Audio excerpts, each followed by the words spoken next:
tá?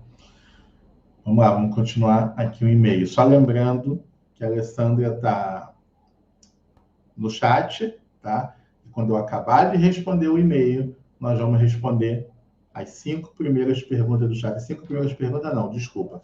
As 5 perguntas que a Alessandra selecionar do chat que sejam pertinentes ao assunto que nós estamos falando aqui hoje, ok? Daqui a pouco a gente vai responder. Então, vamos aqui continuar com o e-mail.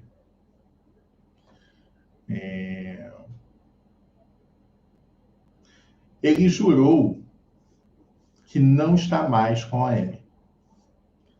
Mas o que foi dito por mim, na hora da raiva, o magoou muito. Eu entendi esse texto, essa parte aqui, como a nossa amiga se responsabilizando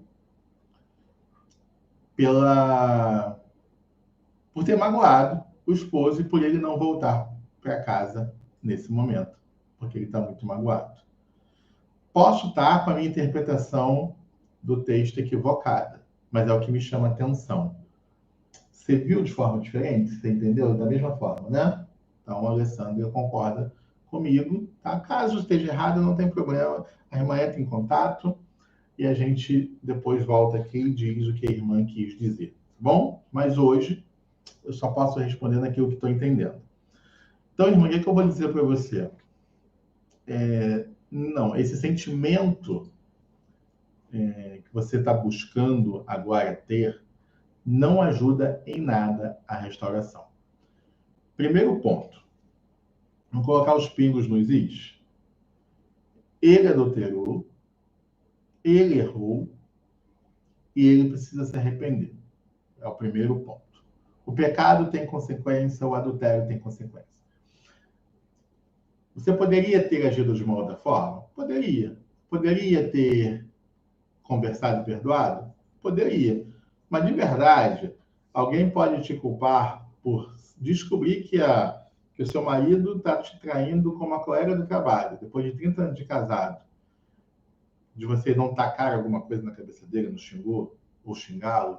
Não dá para te culpar por isso. E é uma covardia dele se ele estiver fazendo isso. E é um erro seu permitir que ele faça isso. Tá? Não é responsabilidade sua. Se ele não voltou para casa agora, ainda, é porque ele ainda não teve coragem suficiente de se arrepender e assumir o seu erro. É isso que ele precisa fazer. Assumir o erro dele. E talvez você ajude um pouco, mostrando para ele que ele está errado. Não assumindo responsabilidades que não são suas nesse momento. Essa responsabilidade, ela não é sua. A responsabilidade do adultério, ela não é sua. Nesse momento, não. A gente precisa ajustar alguns comportamentos. Sim, precisamos ajustar. Quando você me diz aqui no seu e-mail, ó, graças a Deus eu consegui perdoar, mas acredito que ele não se perdoa e agora não quer voltar e diz que me ama, mas não é hora de voltar.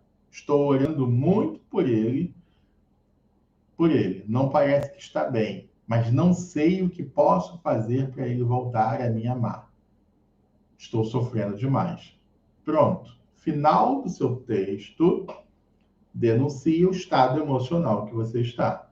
Sofrendo, abalada e se achando culpada por ele não voltar para casa. E não, você não é culpada. Você não é culpada e nem responsável por isso. Não se permita fazer isso. É isso que a gente chama de restauração pessoal antes da restauração do casamento. Se esse homem volta para casa hoje com você nesse estado emocional, você sabe o que acontece? Ele toma a rédea da casa. Ele vai continuar te traindo e te enganando por trás de você, porque você não vai ter força sequer para confrontá-lo, porque agora você está com medo de dizer alguma coisa e ele ir embora de novo. Quando você diz assim, o que eu posso fazer para que ele volte a me amar?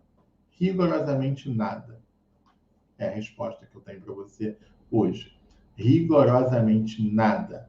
Primeiro, porque ele não deixou de te amar. Ele está cego, ele está confuso, ele está opresso. Esse é o ponto. E nesta situação, ninguém ama. Ninguém enxerga nada. Então não é que ele tenha deixado de te amar. Ele está hoje, literalmente, nas garras de Satanás. Primeiro ponto. E o que você pode fazer para ele voltar? De novo, nada. Não é você que tem que fazer, é ele que tem que fazer. O que você pode fazer é cuidar de você. Aí sim. O que você pode fazer é cuidar do seu sistema emocional, do seu equilíbrio emocional, de você como pessoa, estar firme e forte, entendendo essa situação espiritualmente e emocionalmente, e tomando uma postura correta. Aí sim, a hora que ele se aproximar, você vai ter a resposta certa para ele e vai saber se permite que ele entre ou ainda não. Controlada emocionalmente. Aí a tua restauração começa a caminhar verdadeiramente. Porque aí a restauração não tem nada a ver com o marido voltar para casa. A gente já recebeu vários relatos aqui do marido que voltou e foi embora. Voltou. Aliás, o vídeo de hoje, meio-dia, falava sobre isso. A questão não é o marido voltar, querido. A questão é o casamento ser restaurado. E só há casamento restaurado quando existem pessoas restauradas. Porque são as pessoas que fazem o casamento. O casamento não salva ninguém. Mas as pessoas salvam o casamento. E o que a gente precisa entender no processo de restauração é que a gente precisa primeiro se curar, primeiro se restaurar, para depois salvar e restaurar a entidade chamada casamento. Ou a instituição chamada casamento. Esse é o ponto que a gente precisa entender. Então, cadê para fechar? Querida amiga, faz 6 meses que ele saiu de casa. É o tempo de você cuidar de você. É o tempo de você olhar para você em primeiro lugar. Tirar toda essa culpa, tirar toda esse sentimento opressor que está indo até você. Deixar o seu marido de lado um pouco nesse momento. Nesse momento não é hora de contato com ele. Nesse momento não é hora de ligar para ele. Nesse momento não é hora de tentar uma reaproximação e uma restauração. É hora de deixar ele de lado. É hora de buscar você ajuda espiritual, emocional e posicionamentos. Hoje, o que eu posso dizer para você, através do e-mail que li, deixa o seu marido um pouquinho de lado, se afasta um pouquinho, se guarda, se silencia um pouco. Não estou falando para você bloquear, brigar. Não, não é isso. Não precisa bloquear ele, não precisa brigar com ele. Apenas se afaste um pouco. E direcione seus pensamentos para você, para a sua restauração, para o seu cuidado. Busque coisas para você. O que você precisa fazer hoje que te faria bem? É isso que você precisa fazer hoje. Tá bom? Isso. Luciane e Rosiane. Luciana é a Luciana Aparecida, né? E a Rosiane, elas estão falando a respeito da mesma coisa, ou seja, o marido delas está com a Amy, né? Ou casado, ou morando junto, não faz diferença. Mas o que elas dizem, que elas acham, que elas entendem é que eles são uma só carne, porque estão morando junto, ou porque estão fazendo sexo, e por isso são uma só carne. Então, não é isso que define ser uma só carne. A união carnal entre um homem e uma mulher, ela é sim uma união muito forte, espiritualmente falando, né? Existe ali uma troca de energias, vamos chamar dessa forma ali, mas vamos dizer assim que cada um recebe algo do outro, influência, uma série de situações que, se a gente for detalhar aqui, a gente vai, de verdade, avançar à noite, porque é um assunto bem mais complexo. Mas fazer sexo não torna ninguém uma carne com ninguém. Eu vou explicar isso de forma bíblica para você entender. Se o sexo, preste atenção, se o sexo me fizesse uma só carne com alguém, o pecado da fornicação não existiria. Porque o pecado da fornicação é sexo entre duas pessoas que não são casadas. Esse é o pecado da fornicação. E em nenhum momento Deus, a Bíblia, a lei de Moisés, ou a graça, ou Jesus, ou os discípulos, ou os apóstolos, diz que, já que fornicou, agora tem que casar porque eles já são uma só carne. Não existe essa prerrogativa. E antes que alguém fale que assim, ei, Ivan, peraí, lá atrás, antigamente, inclusive em Israel, quando alguém era pego, quando alguém se descobria que o homem tirou a virgindade da mulher, ele era obrigado a casar com ela. Sim, mas não porque era uma só carne.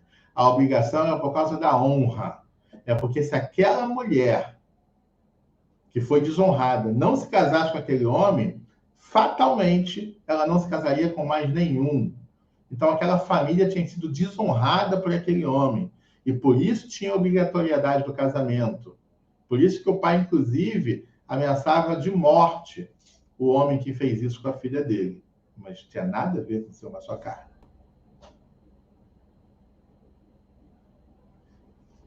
Queria dizer, entendam uma coisa. A aliança, ela é só uma. É a aliança que Deus fez com você e com seu marido. Sua primeira aliança e única aliança. No dia que vocês cumpriram todos aqueles requisitos que eu falei. Deixou pai e mãe. Deu publicidade. Vocês só sabem. Foram para uma casa, moraram junto, constituíram família, fizeram sexo. Pronto. Isso é o casamento. E aí vocês se casaram. E aí a palavra de Deus se cumpre até vocês. Deixará o homem a seu pai e sua mãe e unir-se-á a sua mulher. Pronto, já aconteceu, se unir. Agora, vocês serão uma só carne. Ou seja, o seu marido, Rosiane e Luciana, só pode ser uma só carne com você. Que também não tem a ver com o sexo que vocês fizeram, tem a ver com o que eu expliquei aqui ainda há pouco. Quando a vida de vocês se torna uma vida comum. Aí vocês serão uma só carne. Com a amante, ele está em adultério. Isso, ponto final. Adultério. Guarde essa palavra. Adultério. Ele está com a M? Adultério. Ele está com uma amante? Adultério. É assim que ele está. E adultério nunca será uma só carne. Adultério é pecado. Como Deus vai abençoar o pecado? Como que Deus vai transformar um adultério em uma só carne? Porque é Deus que permite que a gente seja uma só carne. Isso é uma palavra de Deus, lançada por Deus lá em Gênesis. Uma só carne. É a mesma oração de Jesus. Como que essa oração vai se estender ao pecador? Não pode. Impossível. Não tem como. Então, creiam. Em nome de Jesus, creiam. Luciana e Rosane, seus maridos não são uma só carne com essa outra mulher. Eles estão em adultério. Apenas isso. Orem por ele. Orem para que o arrependimento chegue naquele lugar. Então, soube que ele não está mais com ela, devo procurar. Não, você não... Luísa Helena. Então, Luísa, não, você não deve procurá-lo, tá? Essa precisa ser uma postura dele. Esse precisa ser um posicionamento dele, tá? A questão dele te mandar mensagem e sumir. Essa precisa ser uma postura mudada sua, porque ele só faz isso porque você permite. E, na verdade, o que ele entende é que você ainda está totalmente disponível para ele.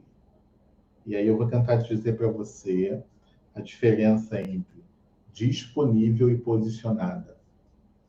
Tá? O que é uma pessoa posicionada? A pessoa posicionada é a pessoa que sabe que é casada, não abre mão do seu casamento, não abre mão da sua história, do seu marido e ora por ele.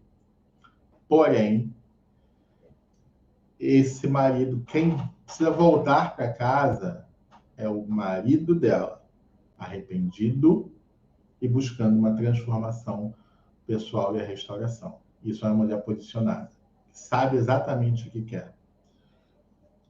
O que é uma mulher disponível? É uma mulher que está pronta e dá todos os sinais que aceita o marido de volta a qualquer hora, a qualquer momento e de qualquer jeito. Essa é a diferença, querido, de posicionar, de tomar uma posição. E aí, quando os maridos veem que a mulher está ali acessível e disponível em qualquer momento, o que ele faz é estender mais o deserto dele. É estender mais a situação dele. Ele sequer tem medo de perder. Eu já escutei alguns relatos de que o homem disse para a mulher que quando ficar velhinho ele volta para casa. De tanta certeza que ele tem que ela está ali disponível. E não é que você não vai aceitar ele velhinho. A gente sabe que vai, mas ele não precisa saber. Ele não precisa ter essa certeza. Estou dizendo aqui que ninguém tem que dizer não, fechar as portas e não aceitar seu marido de volta. Não é isso que eu estou dizendo.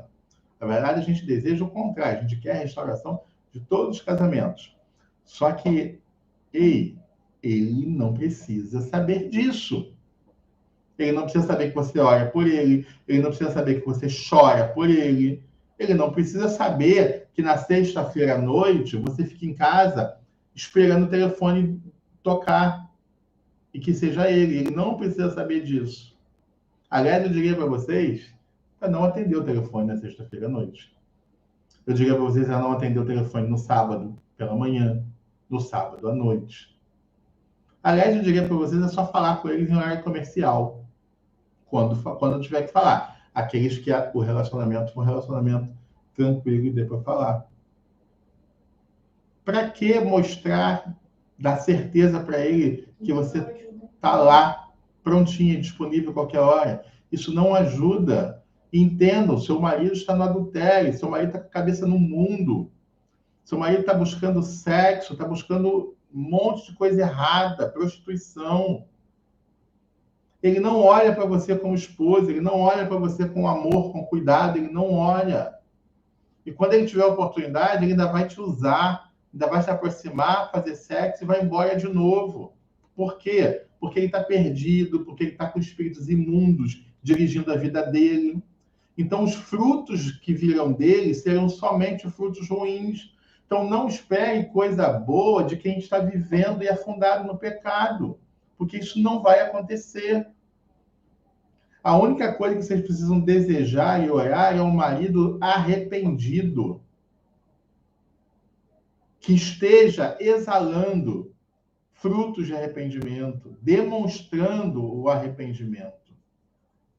Isso sim vai fazer diferença, né? E quando eu digo maridos, também me refiro a esposas, né? Porque às vezes eu esqueço, mas tem homens que nos assistem, né? Outro dia eu estava vendo os números do canal, né? E fui felizmente surpreendido ao descobrir que o nosso canal atinge 23% dos homens. Fiquei muito feliz, porque isso não é uma realidade, pelo menos nos canais dos amigos que conheço, essa não é uma realidade, né? Esse número não é tão alto assim.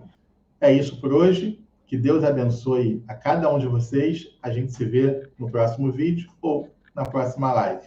Fiquem com Deus. Tchau.